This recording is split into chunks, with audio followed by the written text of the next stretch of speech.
the truth awaits in the dark. True story. Imagine waking up in the dead of night. The temperature outside is -30 degrees Celsius. The wind is howling so loudly it sounds like a screaming human. Run! Get out now! You are inside a freezing canvas tent, Don't stop! pitched Keep moving! on the slope of a desolate mountain, known to the locals as the Mountain of the Dead. Suddenly, something happens. Something so deeply terrifying, so instantly catastrophic, that you do not have time to unbutton the flap of your tent. Instead, you grab a knife. You violently slash the canvas open from the inside, and you run. You run out into the pitch-black, freezing blizzard without your boots, without your coat, knowing with absolute certainty that the cold will kill you in minutes. But whatever is inside the tent, or whatever is coming down the mountain, is far, far worse than freezing to death. This isn't a scene from a horror movie. This is a documented historical fact. This is exactly what 9 experienced Soviet hikers did on the night of February 1st, 1959. And when the search parties finally found their bodies, the autopsy reports revealed injuries that completely defy human biology and the laws of physics. Welcome to the Dyatlov Pass Incident, the most baffling unsolved mystery in modern history. To understand the sheer impossibility of this case, you need to understand who these people were. They were not amateurs making foolish mistakes in the snow. They were a group of 9 highly experienced mountaineers, led by a 23-year-old engineering student named Igor Dyatlov. Every single member of this team was a grade 2 hiker, meaning they had extensive survival training. They were tough, intelligent, and completely prepared for the extreme conditions of the northern Ural Mountains in the Soviet Union. Their goal was to reach Mount Otorten. In the local indigenous Mansi language, Otorten translates ominously to "don't go there." But these were men and women of science. They didn't believe in curses. On January 27, 1959, they began their trek into the frozen wilderness. For days, everything went perfectly. We know this because they kept detailed diaries and took dozens of photographs showing a group of young, happy friends laughing and pushing through the snow. But on February 1st, a heavy snowstorm reduced visibility to almost zero. Realizing they were veering off course, Dyatlov made a tactical decision. Instead of pushing blindly forward, they pitched their tent on the open slope of Kholat Syakhl. Kholat Syakhl translates to Mountain of the Dead. They ate dinner. They took off their wet boots and thick coats to sleep. They documented the evening in their diary. Everything was normal. And then the timeline ends. They were never seen alive again. When the hikers failed to send a telegram confirming their safe return weeks later, a massive search and rescue operation was launched. Military helicopters, trackers, and fellow students scoured the brutal white landscape. On February 26th, a search party finally spotted something on the slope of the Mountain of the Dead. It was the tent, but the scene made absolutely no sense. The tent was half torn down and completely buried in snow. The investigators expected to find the frozen bodies of the hikers inside, huddled together for warmth. But the tent was empty. All their gear, their thick coats, their heavy boots, their food, and their maps were still neatly packed inside. When investigators examined the tent closer, they found something chilling. The canvas hadn't been torn by the wind, it had been slashed open, and the forensic cuts proved it had been slashed from the inside. They were trapped, panicked, and had to cut their way out. Leading away from the torn tent were 9 sets of footprints, but they weren't the heavy imprints of snow boots. They were the prints of people wearing only socks. Some were completely barefoot. One footprint even showed a single foot wearing a sock, and the other foot completely bare. They had walked together in an orderly fashion down the mountain slope towards a dark forest of cedar trees nearly a mile away. Why would 9 survival experts in the middle of a deadly blizzard voluntarily leave their warm clothes and boots behind and walk into a frozen forest? The search party followed the bare footprints to the edge of the woods under a massive ancient cedar tree. There, they found the remains of a small, hastily built fire, and lying next to the ashes were the first 2 bodies.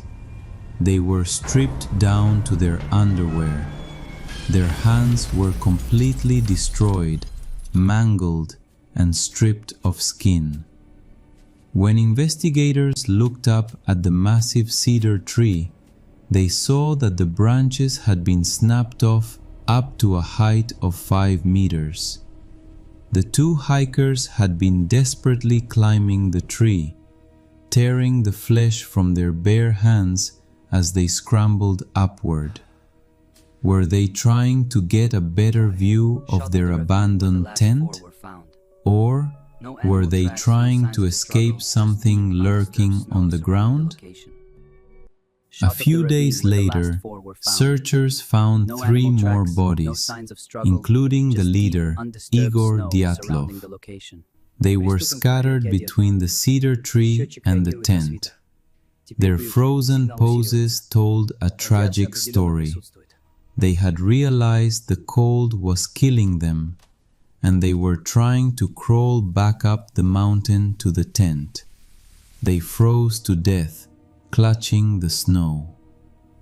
At this point, the Soviet investigators believed it was a tragic but simple case of hypothermia. Perhaps an avalanche had scared them out of the tent, and the elements finished them off. The case was about to be closed. But then, 2 months later, the spring thaw melted the deep snow in a nearby ravine, and that is when they found the remaining 4 bodies, and everything the investigators thought they knew was instantly shattered. The last 4 hikers were found buried under 4 meters of snow in a creek bed. When their bodies were brought to the morgue, the lead medical examiner, Dr. Boris Vozrojdeny, began the autopsies. What he documented in his official report is the reason this case remains unsolved today. The first 3 bodies died of hypothermia, but these last 4, they died of massive, catastrophic trauma. One of the men had his skull completely crushed. The damage was so severe that bone fragments had been driven into his brain. But here is the terrifying anomaly. There were absolutely no external wounds. His scalp wasn't cut. His skin wasn't bruised. It was as if an immense, invisible pressure had squeezed his head until it cracked. 2 of the others had their rib cages completely crushed inward.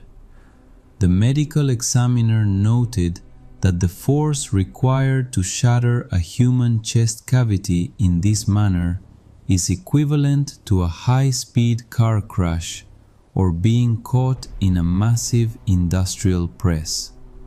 But again, their skin was completely intact. No bruises, no tire marks, no signs of a struggle.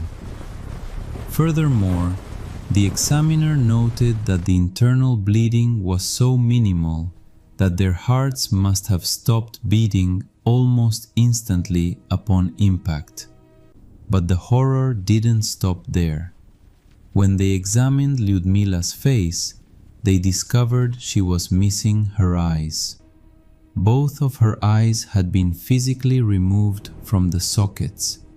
Her tongue had also been completely ripped out by the root, along with section. The missing parts weren't scavenged by animals.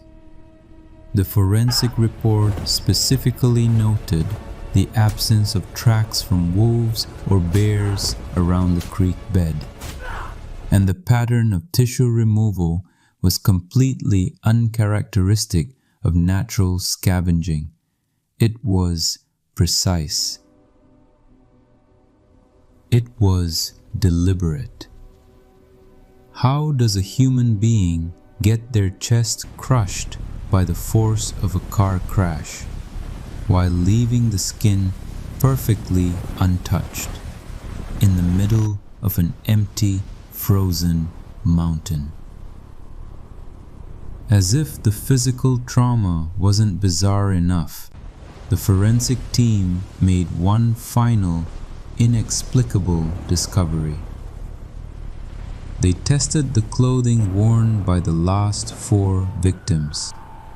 The Geiger counters went off the charts.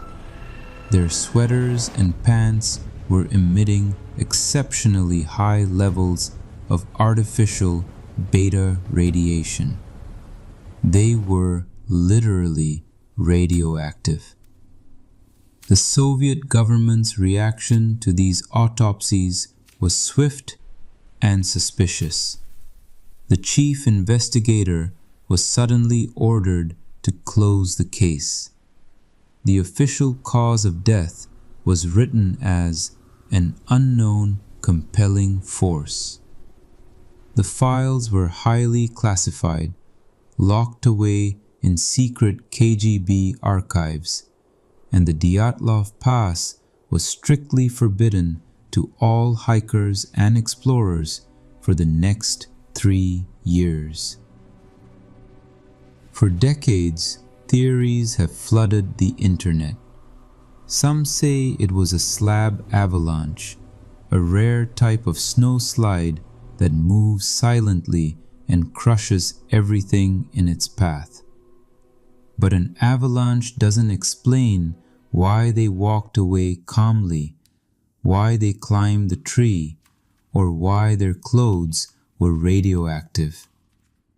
Others believe they stumbled upon a secret Soviet military testing ground. There were reports from another hiking group 50 miles away who claimed they saw glowing orange spheres floating in the night sky over the mountain on the exact night the Dyatlov group died. Was it a weapons test gone wrong? A misfired rocket that deployed a chemical or sonic weapon, causing extreme panic and internal crushing? And then there is the theory of infrasound, a phenomenon known as a Kármán vortex street, where the specific shape of the mountain creates wind patterns that produce low-frequency sound waves. These sound waves are inaudible to the human ear, but they directly affect the human brain, inducing absolute, uncontrollable terror and panic. This could explain why they slashed the tent and ran, but it doesn't explain the missing tongue or the crushed bones. Today, the Dyatlov Pass Incident remains a dark stain on history, a moment where the rational, scientific world collides with something utterly incomprehensible. 9 young, bright lives were extinguished in the freezing dark, and the mountain has kept its secret for over 6 decades. We may never know what truly happened on the mountain of the dead, but the evidence forces us to confront a terrifying reality. Whatever made them cut that tent, whatever drove them into the blizzard, and whatever crushed their bones in the dark, it was not human. If you were trapped in that tent, and you heard that sound outside in the screaming wind, what would you do? Would you stay and face the unknown, or would you take your chances with the freezing abyss? Let me know your theory in the comments below.